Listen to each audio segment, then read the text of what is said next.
નમસ્કાર વિદ્યાર્થી મિત્રો, આજે આપણે પરમાણુનું બંધારણમાં લેક્ચર નંબર 8 લેવા જઈ રહ્યા છીએ. આજના જે ટોપિકમાં મુખ્ય કઈ વસ્તુ છે એની પહેલાં હું તમને સ્પષ્ટતા કરું. આજે આપણે બે વસ્તુ વિશે અભ્યાસ કરવાનો છે.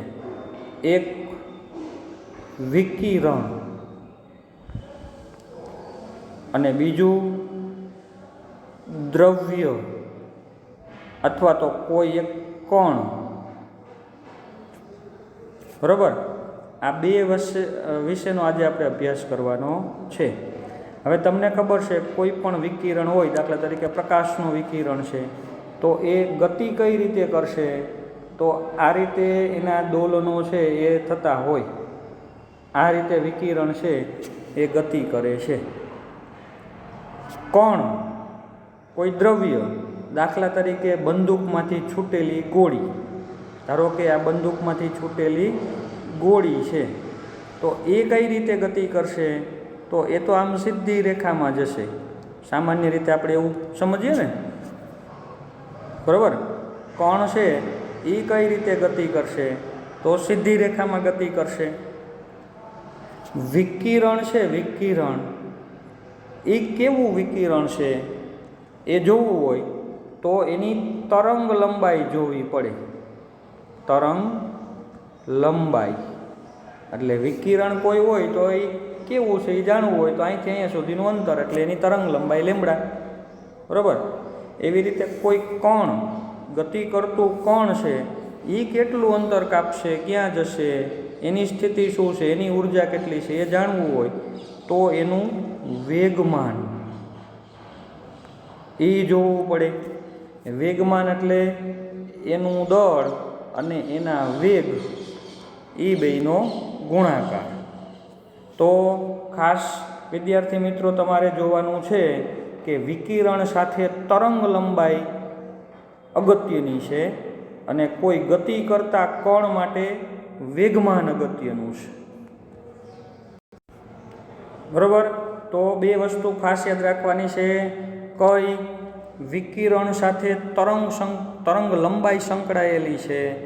એમ દ્રવ્યના કણ જ્યારે ગતિ કરતો હોય, દાખલા તરીકે બંદૂકમાંથી છૂટેલી ગોળી, તો એની સાથે વેગમાન એ અગત્યનું છે. હવે આજે આપણે એ ભણવાનું છે કે વિકિરણ એની સાથે સંકળાયેલું કોણ છે? તરંગ લંબાઈ. પણ વિકિરણ એટલે દાખલા તરીકે પ્રકાશનું વિકિરણ, તો ફોટોન નામના સૂક્ષ્મ કણનો પ્રવાહ, અને કણને વેગમાન હોય તો વિકિરણ તરંગ લંબાઈ ધરાવે છે અને વિકિરણ વેગમાન પણ ધરાવે છે. કારણ કે વિકિરણ એટલે ફોટોનનો પ્રવાહ, ફોટોન એટલે સૂક્ષ્મ કણ થયા. બરાબર. તો આપણે આના આગળના લેક્ચરમાં ભણી ગયા હતા કે ભાઈ કોઈ પણ પ્રકાશનું કણ છે ને દ્વૈત સ્વભાવ છે, તરંગ સ્વભાવ છે અને કણ સ્વભાવ હોતો છે. એટલે વિકિરણ સાથે બંને આવે, તરંગ લંબાઈ આવે અને વિકિરણનું વેગમાન આવે. એવી જ રીતે કોઈ ગતિ કરતો કણ હોય તો એની સાથે પણ તરંગ લંબાઈ સંકળાયેલી છે અને એ વેગમાન પણ ધરાવે છે. તો ખાસ યાદ રાખજો વિદ્યાર્થી મિત્રો. બરાબર. ખાસ યાદ રાખજો શું? જ્યારે કણ ગતિ કરતો હોય ત્યારે એ તરંગ સ્વરૂપે જ ગતિ કરે છે, એને પણ તરંગ લંબાઈ હોય, અને કણ ગતિ કરે છે એટલે એને વેગમાન પણ હોય. બરાબર. ખાસ યાદ રાખજો શું? વિકિરણ જ્યારે ગતિ કરતું હોય ત્યારે એને તરંગ લંબાઈ હોય અને એને વેગમાન હોય. એવી જ રીતે જ્યારે કણ ગતિ કરતો હોય તો એને તરંગ લંબાઈ હોય અને એને વેગમાન પણ હોય. તો આજના આપણા લેક્ચરમાં આપણે આ દ્વૈત સ્વભાવ છે એના વિશે ચર્ચા કરીશું. ખાસ યાદ રાખજો, દ્વૈત સ્વભાવ કોનો? તરંગને દ્વૈત સ્વભાવ છે અને ગતિ કરતા કણને પણ દ્વૈત સ્વભાવ છે. તો આ દ્વૈત સ્વભાવને લગતી જે કાંઈ થિયરી છે એની ચર્ચા આપણે કરીએ. ચાલો, સૌથી પહેલાં એના માટે અગત્યનું છે દ બ્રોગલી સમીકરણ. દ બ્રોગલી સમીકરણ. ચાલો સૌથી પહેલાં જોઈએ આપણે ફ્રેન્ચ વૈજ્ઞાનિક દ બ્રોગલીએ દર્શાવ્યું. શું દર્શાવ્યું? તો વિકિરણ એને દ્વૈત વર્તણૂક છે, કણ અને તરંગ. એવી જ રીતે ગતિ કરતું દ્રવ્ય છે એને પણ દ્વૈત વર્તણૂક છે. કઈ દ્વૈત વર્તણૂક? તો પોતે કણ વૃત્તિ ધરાવે છે અને તરંગ વૃત્તિ પણ ધરાવે છે. બરાબર? ખાસ યાદ રાખજો, વિકિરણ જેમ દ્વૈત વર્તણૂક દર્શાવે છે એવી જ રીતે ગતિ કરતું કણ દ્રવ્ય એ પણ બે સ્વભાવ ધરાવે છે. એક તો એનો પોતાનો કણ સ્વભાવ અને બીજો પોતાનો તરંગ સ્વભાવ. કોને દર્શાવવું આવ્યું? ફ્રેન્ચ વૈજ્ઞાનિક દ બ્રોગલીએ. તો સૌથી પહેલાં આ જોઈએ આપણે કે વિકિરણને જેમ દ્વૈત સ્વભાવ છે એવી જ રીતે ગતિ કરતા દ્રવ્યને ખાસ આટલું યાદ રાખવાનું, એને પણ દ્વૈત સ્વભાવ છે. કયો દ્વૈત સ્વભાવ છે? તો ગતિ કરતું દ્રવ્ય કણ સ્વભાવ ધરાવે છે અને ગતિ કરતું દ્રવ્ય છે એ તરંગ સ્વભાવ પણ ધરાવે છે. હવે ફોટોન એક કણ છે. કણને બે વસ્તુ હોય. કઈ? તો વેગમાન હોય અને ફોટોન પોતે તરંગ પણ છે, એટલે એને તરંગ લંબાઈ પણ છે. બરાબર? કારણ કે કોઈ પણ કણ હોય, ગતિ કરતો હોય એટલે એને વેગમાન હોય, અને કોઈ પણ તરંગ ગતિ કરતું હોય ત્યારે એને તરંગ લંબાઈ હોય. હવે ફોટોન છે એ પોતે વેગમાન ધરાવે છે અને તરંગ લંબાઈ ધરાવે છે. તો એવી જ રીતે ઇલેક્ટ્રોન જેમ ફોટોનને વેગમાન અને તરંગ લંબાઈ છે. ખાસ યાદ રાખજો, ફોટોન ગતિ કરતો હોય છે ત્યારે ફોટોનને વેગમાન છે અને ફોટોનને તરંગ લંબાઈ છે. બરાબર? ફોટોન વેગમાન ધરાવે છે અને ફોટોન છે એ વિકિરણ સ્વરૂપે ગતિ કરે છે એટલે તરંગ લંબાઈ પણ ધરાવે છે. તો એવી જ રીતે એની જેમ જ ઇલેક્ટ્રોન જ્યારે ગતિ કરતો હોય તો ત્યારે ઇલેક્ટ્રોનને પણ શું છે? વેગમાન છે. ઇલેક્ટ્રોનને પણ પોતે તરંગ લંબાઈ ધરાવે છે. તો ઇલેક્ટ્રોન પણ વેગમાન ધરાવે છે અને ઇલેક્ટ્રોન પણ તરંગ લંબાઈ ધરાવે છે. તો જેવી રીતે ફોટોન ગતિ કરે છે વેગમાન અને તરંગ લંબાઈની સાથે, એવી જ રીતે ઇલેક્ટ્રોન પણ પોતે વેગમાન અને તરંગ લંબાઈ ધરાવે છે. કારણ કે ફોટોન એટલે વિકિરણ થયું, ઇલેક્ટ્રોન એટલે દ્રવ્ય થયું. તો બંને દ્વૈત સ્વભાવ દર્શાવે છે, બંને દ્વૈત વર્તણૂક દર્શાવે છે. તો વિદ્યાર્થી મિત્રો, હવે આપણે એમ સમજવાનું છે, હમણાં આપણે અહીંયા જોતા હતા, બરાબર? હમણાં આપણે શરૂઆતમાં જોયું હતું કે ભાઈ બંદૂકમાંથી છૂટેલી આ ગોળી છે કેવી રીતે ગતિ કરે છે? તો આ રીતે ગતિ કરે છે, સીધી રેખામાં. પણ હવે આપણે એમ નહીં સમજીએ. હવે આપણે એમ ધારવું પડશે કે બંદૂકમાંથી છૂટેલી ગોળી છે એ કેવી રીતે ગતિ કરે છે? તો આવી રીતે ગતિ કરે છે, વિકિરણ સ્વરૂપે. આ રીતે ગતિ થતી નથી. એની સાચી ગતિ આ રીતની છે. ખ્યાલ આવ્યો? બંદૂકમાંથી છૂટેલી ગોળી કઈ રીતે ગતિ કરે છે? તો વિકિરણ સ્વરૂપે ગતિ કરે છે. વિકિરણ સ્વરૂપે ગતિ કરે છે એટલે કે એ ચોક્કસ તરંગ લંબાઈ ધરાવે છે. એને કંઈક તરંગ લંબાઈ હશે. કેટલી તરંગ લંબાઈ? લેમ્બડા. બંદૂકમાંથી છૂટેલી ગોળીને કેટલી તરંગ લંબાઈ હશે? તો એના માટેનો સંબંધ દ બ્રોગલીએ રજૂ કરેલો છે. તો દ બ્રોગલીએ દર્શાવ્યું, બરાબર? અહીંયા શું દર્શાવ્યું છે? તો દ્રવ્ય તરંગની જે તરંગ લંબાઈ છે લેમ્બડા, એ એના વેગમાનના વ્યસ્ત પ્રમાણમાં છે. વેગમાન એટલે પી, એના વ્યસ્ત પ્રમાણમાં છે. પછી પ્રમાણ કાઢીએ આપણે, સમપ્રમાણતાની નિશાની કાઢીએ અને બરાબરની નિશાની મૂકીએ તો એક અચળાંક આવે. અચળાંક છે પ્લાન્કનો અચળાંક h. એટલે કે આખો સંબંધ શું થશે? તો દ્રવ્ય તરંગની તરંગ લંબાઈ એટલે લેમ્બડા કેટલી હોય? તો h/p, hના છેદમાં p. પણ p એટલે તો એનું દળ અને વેગનો ગુણાકાર, તો h/mv. બરાબર.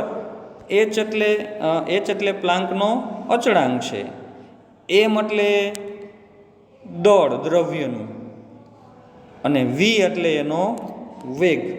તો આ સૂત્ર છે એ ખાસ અગત્યનું છે વિદ્યાર્થી મિત્રો. તમારે સૂત્ર છે એ આ ખાસ યાદ રાખવાનું છે. કયું સૂત્ર? તો તરંગ લંબાઈ બરાબર h/mv. h એટલે પ્લાન્કનો અચળાંક, m એટલે દ્રવ્યનું દળ, અને v એટલે દ્રવ્યનો વેગ. બરાબર. આની ઉપર આધારિત દાખલાઓ છે એ તમને થોડાક ઉદાહરણના અને સ્વાધ્યાયમાં આપેલા છે. એ આપણે પહેલાં ઉદાહરણનો એક દાખલો છે એ જોઈએ. ચાલો, પહેલો દાખલો છે કે 0.1 કિલોગ્રામ દળ ધરાવતો દડો, બરાબર, એક દડો છે, એ ગતિ કરે છે. એનો વેગ આપ્યો છે 10 મીટર પ્રતિ સેકન્ડ. એના વેગથી ગતિ કરે છે. તો સૌથી પહેલાં તમારે જોવાનું છે કે ભાઈ આ દડો છે એ કઈ રીતે ગતિ કરે છે. તો દડો આમ સીધી રેખામાં ગતિ કરે છે? ના, ખોટું. તો કઈ રીતે? તો દડો છે એ કઈ રીતે ગતિ કરે છે? આ રીતે ગતિ કરે છે. સૂક્ષ્મ તરંગ લંબાઈ હોય, બરાબર, આ સાચું. હવે એની સાથે કેટલી તરંગ લંબાઈ, તરંગ રૂપે હોય તો એની તરંગ લંબાઈ હોય. તરંગ લંબાઈ કેટલી? તો એના માટેનું સૂત્ર છે, તરંગ લંબાઈ ગણવાનું સૂત્ર, લેમ્બડા બરાબર h/mv. બરાબર, આ એનું સૂત્ર છે. તો સૂત્રમાં તમે h એટલે પ્લાન્કનો અચળાંક 6.626 10⁻³ એટલા જૂલ ઇન્ટુ સેકન્ડ, અને કિલોગ્રામ જૂલ પર સેકન્ડ, જૂલ પર સેકન્ડ લખજો. કિલોગ્રામ દળ છે 0.1 કિલોગ્રામ. આ જૂલમાં હોય, ખાસ યાદ રાખજો. જૂલમાં જ્યારે આવે ત્યારે આ કિલોગ્રામમાં કિંમત મૂકવી પડે, MKS પદ્ધતિ, અને ત્યારે આ તમારે મીટરમાં મૂકવું પડે. બરાબર. તો સાદુરૂપ આપો એટલે જવાબ મળી જશે. શું મળશે? તો 6.626 ગુણ્યા 10⁻³ મીટર, એટલું થશે ને? એટલા મીટર થશે. કારણ કે કિલો જૂલને kilogram metre square second square ઇન્વર્સમાં કન્વર્ટ કરી નાખો. એટલે તરંગ લંબાઈ ખાસ તમને છેલ્લે શેમાં મળશે? ખાલી મીટરમાં મળશે. આ કિલોગ્રામને અહીંયા કિલોગ્રામ સાથે ઉડાડવા માટે શું કરવું પડ્યું? તો આપણે જૂલ એટલે આટલું છે યાદ રાખવાનું છે. જૂલ એટલે કિલોગ્રામ ઇન્ટુ મીટરનો વર્ગ, એને ગુણ્યા સેકન્ડનો વર્ગ ઇનવર્સ. તો આવી રીતે સાવ સહેલો દાખલો છે. આ રીતે તમારે કોયડો બીજો આપેલો છે એ જુઓ. ચાલો, બીજો રકમ જોવો જોઈએ. ઇલેક્ટ્રોનનું દળ આપ્યું છે, અથવા ન આપ્યું હોય તો એ ખબર હોય, 9.1 ગુણ્યા 10⁻³ એટલા કિલોગ્રામ. જો તેની ગતિ ઉર્જા 3.0 ગુણ્યા 10⁻25 એટલા જૂલ હોય તો એની તરંગ લંબાઈ શોધો. તો આ દાખલામાં આપણે તરંગ લંબાઈ ગણવાની છે. હવે સૂત્ર આપણે હમણાં આગળ લીધું હતું એ જ, આ જ તરંગ લંબાઈ શોધવાનું સૂત્ર h/mv. બે વસ્તુની જરૂર પડે. તરંગ લંબાઈ તમારે શોધવી હોય એટલે બે વસ્તુની જરૂર પડે. એક તો દળ અને બીજો વેગ. mv, m એટલે દળ, બરાબર, સમજાશે ને? m એટલે એનું દળ અને v એટલે એનો વેગ. તો બે વસ્તુની જરૂર પડે. તો અહીં રકમમાં જુઓ તમને શું આપેલું છે? તો ઇલેક્ટ્રોનનું દળ તો આપી દીધું, ઇલેક્ટ્રોનનું દળ આપી દીધું છે, બરાબર, દળ છે એ આપ્યું છે. વેગ, તો વેગ નથી આપ્યો પણ ગતિ ઉર્જા આપીશ. ગતિ ઉર્જા એટલે 1/mv². તો આમાંથી તમે વીને સૂત્રનો કરતા બનાવો, બરાબર, આમાંથી સૂત્રનો કરતા વી એટલે વેગને બનાવો એટલે તમને ગતિ ઉર્જા ઉપરથી વેગ મળી જાય. હવે આ એક વખત એનું દળ મળી જાય અને એનો વેગ મળી જાય, આ બે વસ્તુ તમને મળી જાય એટલે આગળનો દાખલો જ છે. તો જુઓ, સૌથી પહેલાં ગતિ ઉર્જાનું સૂત્ર મૂક્યું છે, ગતિ ઉર્જા બરાબર 1/mv². એમાંથી વીને સૂત્રનો કરતા બનાવો તો 2ke, કે એટલે ગતિ ઉર્જા, કાઇનેટિક એનર્જી ના છેદમાં m, વર્ગમૂળ કાઢ્યું એટલે ઉપર 1/2 આવ્યું, સાદુરૂપ આપ્યું.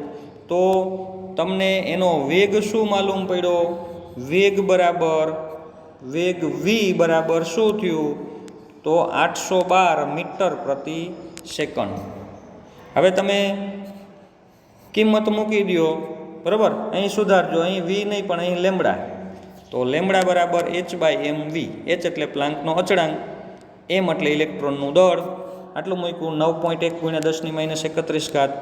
વેગ મળ્યો એનો 812 મૂક્યું, સાદુરૂપ આપ્યું એટલે ફાઇનલ જવાબ શું આવ્યો? તો 896.7 નેનોમીટર. ચાલો એના પછીનો કોયડો છે, શું છે?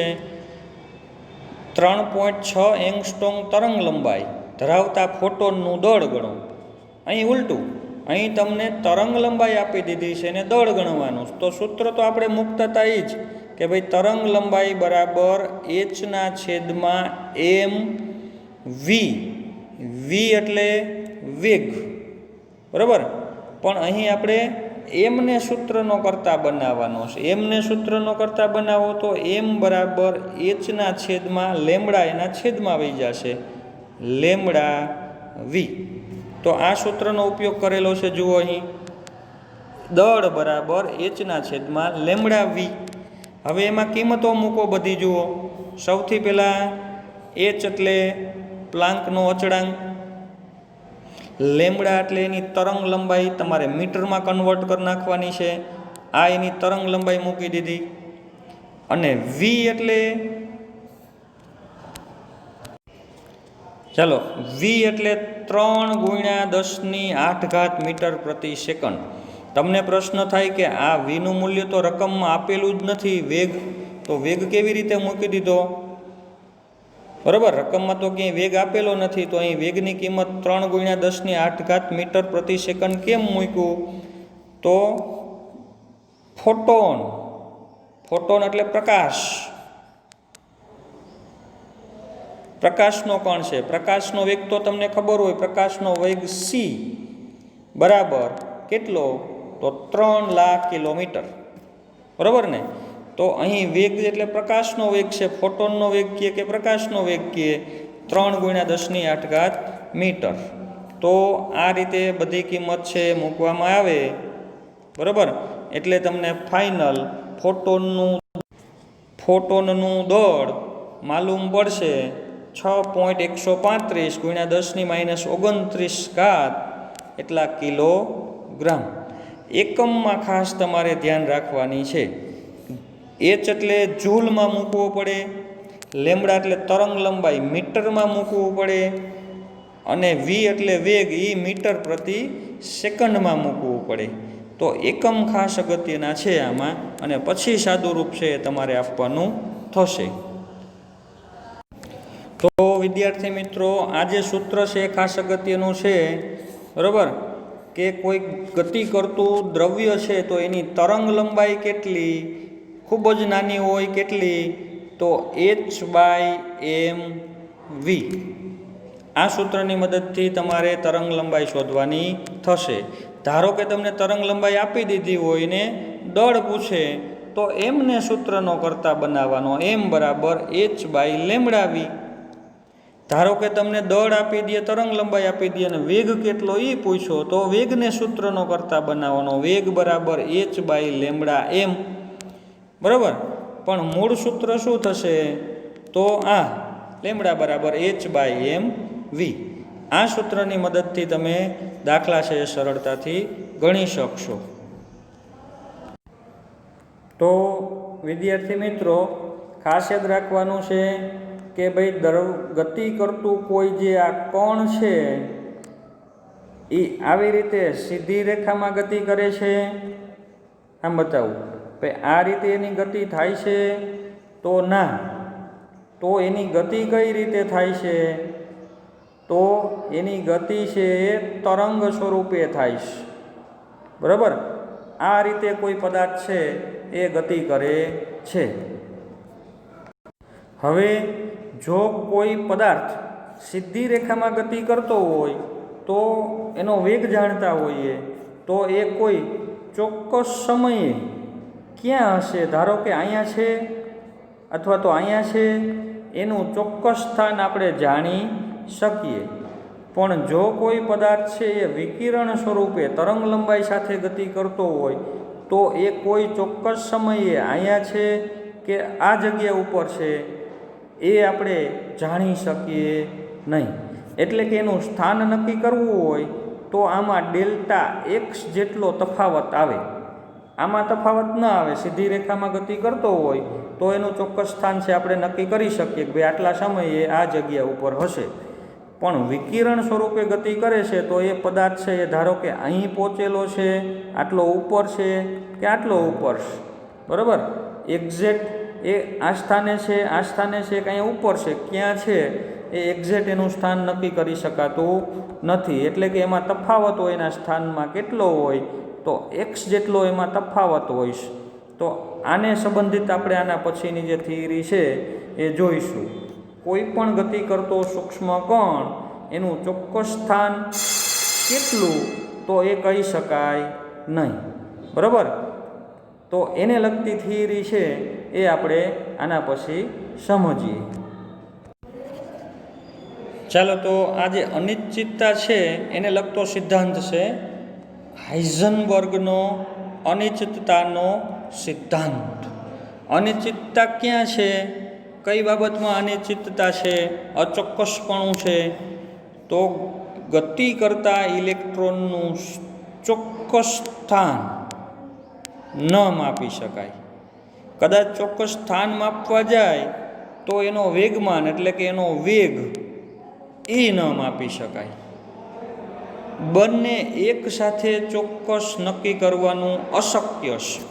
આવું હાઇઝનબર્ગ નામના વૈજ્ઞાનિકે ઘણા બધા પ્રયોગોને અંતે તારણ કાઢેલું છે. બરાબર, ખાસ યાદ રાખો કઈ બે વસ્તુ એક સાથે નથી માપી શકાતી? તો ગતિ કરતો ઇલેક્ટ્રોન છે એનું તમે ચોક્કસ સ્થાન છે એ માપવા જાઓ તો એ કદાચ તમને નજીકનું મળે, એમાં બહુ તફાવત ન માલુમ પડે, પણ તો એનું વેગમાન એટલે કે એનો વેગ છે એ ખોટો મળે, એમાં મોટો તફાવત આવે. અને જો વેગમાનને તમે ચોક્કસ રીતે માપવા જાઓ તો એનું સ્થાન એક્ઝેક્ટ ક્યાં છે એ તમે ચોક્કસ રીતે માપી શકો નહીં. તો આ સિદ્ધાંત છે હાઇઝનબર્ગનો અનિશ્ચિતતાનો સિદ્ધાંત. વાંચો શું છે કે ગતિ કરતા ઇલેક્ટ્રોનનું ચોક્કસ સ્થાન અને ચોક્કસ વેગમાન અથવા તો વેગ એક જ સાથે નક્કી કરવું અશક્ય છે. એમાં તફાવત આવે, ચોક્કસ સ્થાન ન માપી શકાય એટલે કે સ્થાનમાં થોડોક તફાવત આવશે. એ તફાવતને શું કહેવાય? Delta x. યાદ રાખજો, જો વેગમાન ચોક્કસ નક્કી કરવા જાવ તો એ ન આવે, વેગમાનમાંય થોડોક તફાવત આવે. કેટલો તફાવત આવે? તો ડેલ્ટા પી જેટલો. બરાબર, જો ફરીથી બતાવું, ગતિ કરતા ઇલેક્ટ્રોનના સ્થાનમાં થોડોક તફાવત આવશે. એ તફાવતને શું કહીએ આપણે? ડેલ્ટા એક્સ, એટલે કે સ્થાનમાં જોવા મળતી અનિશ્ચિતતા. એવી જ રીતે ગતિ કરતા ઇલેક્ટ્રોનનું વેગમાન એમાં તફાવત આવશે. એને શું કહીએ આપણે? ડેલ્ટા પી, એટલે કે વેગમાનમાં જોવા મળતો તફાવત, વેગમાનમાં જોવા મળતી અનિશ્ચિતતા. એ બંને એકસાથે ચોકસાઈપૂર્વક માપી શકાતું નથી. બરાબર. વેગમાનમાં અનિશ્ચિતતા અને સ્થાનની અનિશ્ચિતતા. જો ધારો કે તમે સ્થાન એને એ તફાવતને ઓછો કરવા જાઓ તો વેગમાનનો તફાવત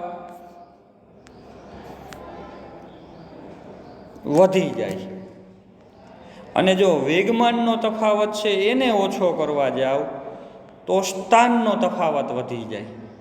ટૂંકમાં એક ઘટે તો બીજું વધે, બીજાને ઘટાડો, એનો તફાવત ઓછો કરવા જાઓ તો પેલું વધી જાય.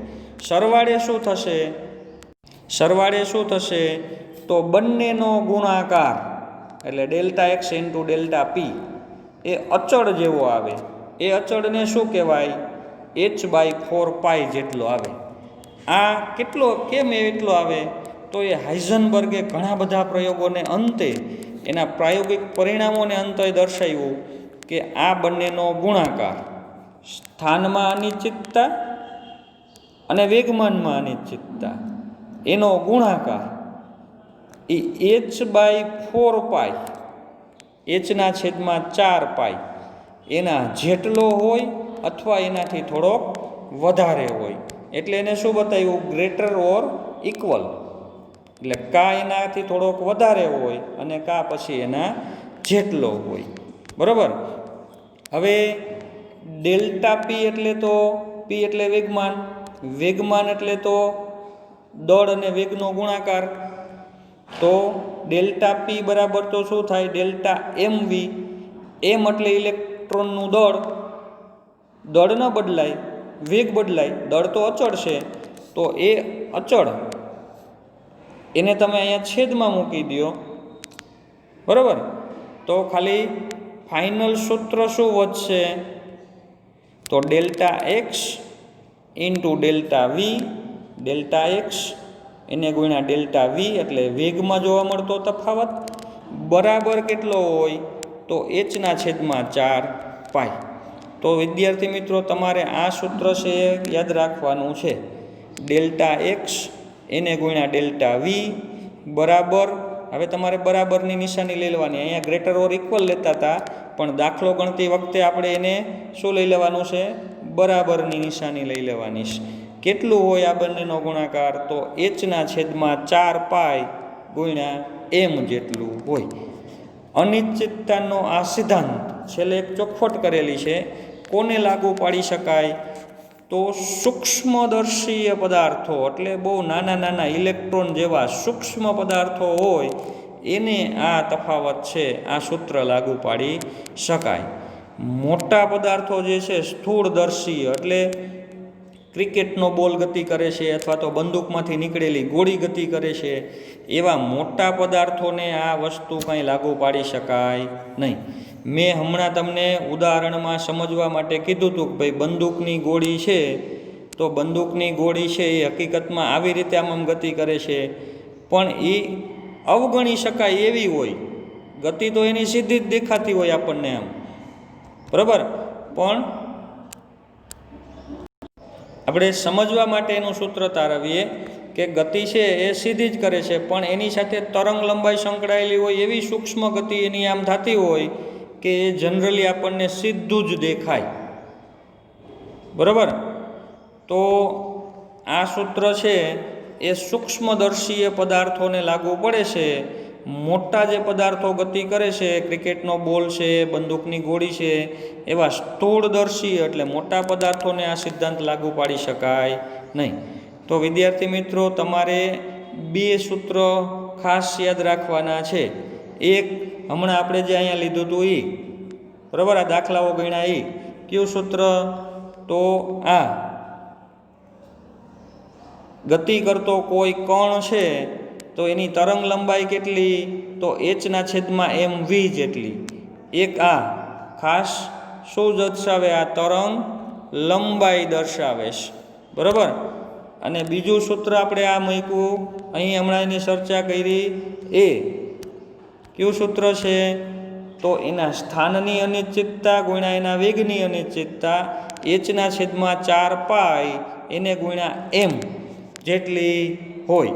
જો તમે વેગની જગ્યાએ આ સૂત્ર લ્યો વેગમાન, તો એચના છેદમાં 4 પાઈ લખી નાખવાના અને અહીંયા તમારે નિશાની કરી નાખવાની દાખલામાં બરાબરની કે ડેલ્ટા એક્સ સ્થાનની અનિશ્ચિતતા, ડેલ્ટા પી વેગમાનની અનિશ્ચિતતા, બંનેનો ગુણાકાર કેટલો, તો એચના છેદમાં 4 પાઈ જેટલો હોય.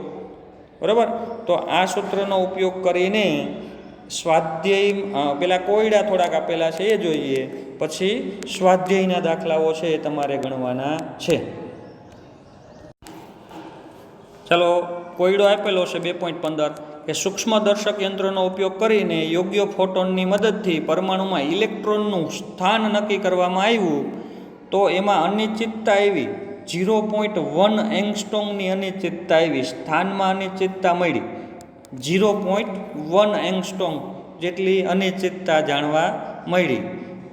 તો એની ગતિમાં કેટલી અનિશ્ચિતતા હોય? ગતિ એટલે એનો વેગ v, એટલે કે ડેલ્ટા વી અહીં આપણને શોધવાનું કીધેલું છે. તો હમણાં આપણે જે સૂત્ર આગળ જોયું હતું એ જ સૂત્ર મૂકવાનું છે. કયું? તો delta x into delta v બરાબર એચના છેદમાં 4 પાઈ ને છેદમાં એમ. બરાબર. આ એમને અહીંથી તમે કાઢો એટલે આના છેદમાં આવી જશે. પછી એમાંથી ડેલ્ટા વીને તમે સૂત્રનો કરતા બનાવો. તો અહીં જો બનાવેલો છે ડેલ્ટા વી બરાબર શું? તો એચના છેદમાં 4 પાઈ પછી ડેલ્ટા એક્સ અને ડેલ્ટા એમ એ છેદમાં આવી ગયા. એની કિંમત મૂકીને સાદું રૂપ આપો એટલે ફાઇનલ જવાબ તમને મળશે 5.79 × 10⁶ મીટર પ્રતિ સેકન્ડ. કારણ કે વેગ છે, વેગ તો હંમેશા શેમાં હોય? મીટર પ્રતિ સેકન્ડમાં. બરાબર. તો સહેલું સૂત્ર છે. આ સૂત્રનો ઉપયોગ કર્યો આપણે delta x into delta v, એમને કાઢીને છેદમાં લઈ જવાનો 4 છેદમાં એચના છેદમાં 4 પાઈ એમ, ડેલ્ટા એક્સની છેદમાં લઈ જવાનો એટલે ડેલ્ટા વી બની ગયું સૂત્રનો કરતા, અને પછી સાદું રૂપ આપવાનું. બરાબર. ચાલો, એના પછી એવો જ કોયડો આપેલો છે 2.16 કે એક ગોલ્ફના દડાનું દળ 40 ગ્રામ છે અને વેગ એનો આપી દીધો છે 45 મીટર પ્રતિ સેકન્ડ છે. હવે જો વેગ 2% ચોકસાઈથી માપી શકાય તો સ્થાનમાં અનિશ્ચિતતા કેટલી? તો જુઓ દાખલામાં શું આપી દીધેલું છે. એક તો એનું દળ આપ્યું 40 ગ્રામ એટલે આપણે કિલોગ્રામમાં લઈ જવાનું જરૂર મુજબ. બીજું વેગ આપ્યો છે 45 મીટર પ્રતિ સેકન્ડ, પણ એમાં તફાવત કેટલો આવે છે? તો 2%. તો વેગ v બરાબર તમને આપ્યું છે 45 મીટર પ્રતિ સેકન્ડ, એમાં તફાવત કેટલો? ડેલ્ટા વી કેટલું? તો 45 તમારે કરી નાખવાના 2%, એટલે 45 × 2/100 એટલે તમને ડેલ્ટા વી મળી ગયું. તો અહીં તમને બે વસ્તુ આપેલી છે. કઈ બે વસ્તુ? એક તો ઇલેક્ટ્રોનનું દળ આપ્યું છે એમ, અને બીજું એનો ડેલ્ટા વી આપી દીધો છે, અને એના ઉપરથી તમારે એની સ્થાનની અનિશ્ચિતતા એટલે કે ડેલ્ટા એક્સ ગણવાનું છે. તો શું આપી દીધેલું છે? દળ આપ્યું છે, ડેલ્ટા વી આપી દીધો છે, અને તમારે ડેલ્ટા એક્સ એ પ્રશ્નચિહ્ન ગણવાનું છે. ચાલો જોઈએ એની ગણતરી. ટેક્સ્ટબુકમાં આપેલી જ છે. પહેલાં તો વેગમાં અનિશ્ચિતતા આપેલી જ છે. કેટલી? તો 2%. 2% કોના? તો 45 એના 2% એટલે 2/100 એટલે જવાબ આવ્યો તમને 0.9 મીટર પ્રતિ સેકન્ડ. આ શું મળી ગયું? આ છે ડેલ્ટા વી. હવે આપણે સૂત્ર મૂકી સ્થાનમાં અનિશ્ચિતતા જોવી છે. સ્થાનના અનિશ્ચિતતા એટલે ડેલ્ટા એક્સ. તો ડેલ્ટા એક્સ બરાબર શું થશે? તો ડેલ્ટા એક્સ બરાબર એચના છેદમાં 4 પાઈ. બરાબર. એચના છેદમાં શું આવશે? તો 4 પાઈ એમ, અને હજી અહીંયા લખજો, નથી અહીં બતાવ્યું, ડેલ્ટા વી હોતે આવશે. એચના છેદમાં 4 પાઈ એમ એને ગુણ્યા ડેલ્ટા વી. બરાબર. તો દરેકની કિંમત મૂકેલી છે જુઓ એચ. ભાઈ આ એચ એટલે આર્યુ 6.626 × 10⁻34 એટલા જૂલ ઇન્ટુ સેકન્ડ. 4 પાઈ એટલે 3.14 દળ, તો 40 ગ્રામ એને કિલોગ્રામમાં ફેરવી નાખ્યું 10⁻³ કિલોગ્રામ, બરાબર. અને ડેલ્ટા વી એટલે આપણે અહીંયા જોયું હતું એ ડેલ્ટા વી બરાબર 0.9 મીટર પ્રતિ સેકન્ડ, બરાબર. ખાસ યાદ રાખજો આ જે કિંમત છે એ અહીં મૂકેલી છે ડેલ્ટા એક્સ. કેની કિંમત છે આ ડેલ્ટા વીની. તો સાદું રૂપ આપો એટલે ફાઇનલ જવાબ મળશે 1.46 × 10⁻33.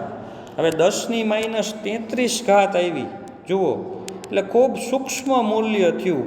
આટલું સ્થાનમાં અનિશ્ચિતતા થઈ, એટલું બધું સૂક્ષ્મ મૂલ્ય છે કે આને આપણે અવગણી શકીએ. તો આ જે છે એ શું કીધેલું છે કે કોઈ મોટો પદાર્થ હોય, બરાબર, એવો બધો મોટો પદાર્થ છે એના માટે આપણે આ લાગુ પાડેલું છે. કેવડો મોટો પદાર્થ? 40 ગ્રામનો પદાર્થ લીધો. જો 40 ગ્રામનો પદાર્થ છે એ લીધો એટલે મોટો, ઇલેક્ટ્રોનની સાપેક્ષે તો મોટો પદાર્થ થયો. તો મોટા પદાર્થની વાત કરો ત્યારે એની સ્થાનની અનિશ્ચિતતા બહુ નાની આવે, એવડી નાની આવે કે એને આપણે અવગણી શકીએ. એની ખાસ કાંઈ માપનની પરિશુદ્ધતા એમાં રહેતી નથી. ચાલો, તો આ રીતે આ બંને સૂત્રનો ઉપયોગ કરીને પછી તમારે સ્વાધ્યાયમાં જે અહીં દાખલા બતાવ્યા છે એની ગણતરી તમારે કરવાની છે. ખાસ યાદ રાખજો કયા બે સૂત્રો? તો પહેલાં તો તરંગ લંબાઈ ગણવાનું સૂત્ર લેમડા બરાબર h/mv, બરાબર. બીજું ડેલ્ટા એક્સ એટલે સ્થાનમાં અનિશ્ચિતતા, ડેલ્ટા વી એટલે વેગમાં અનિશ્ચિતતા, એના બરાબર કેટલું? તો h/4 પાઈ m. આ સૂત્ર, બરાબર. એનો આ બે સૂત્રનો ઉપયોગ કરીને તમારે સ્વાધ્યાયના દાખલા છે એ ગણવાના છે.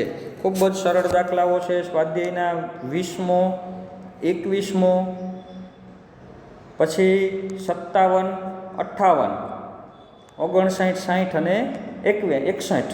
આટલા દાખલાઓ થાય છે. 3 ને 2 5 ને 2 7, બરાબર. 20, 21, 57, 58, 59, 60, 61. 7 દાખલાઓ છે એ વ્યવસ્થિત રીતે ગણતરી કરીને તમારે મોકલવાના છે. એની ગણતરી તમારે વિડીયો લેક્ચર મળે એટલે એકાદ દિવસમાં પૂર્ણ કરીને તમારે ગણતરી છે એ મોકલવાની છે, બરાબર. તો ખૂબ જ અગત્યની એવી થિયરી છે, બરાબર. દ બ્રોગલી સમીકરણ યાદ રાખવાનું અને દ્વૈત સ્વભાવ એમાં આવશે એ, અને બીજું હાઇઝનબર્ગનો અનિશ્ચિતતાનો સિદ્ધાંત. તો આ બે થિયરી ઉપર આધારિત જે 7 દાખલાઓ છે એ તમે લોકો વ્યવસ્થિત રીતે ગણતરી કરીને સેન્ડ કરજો.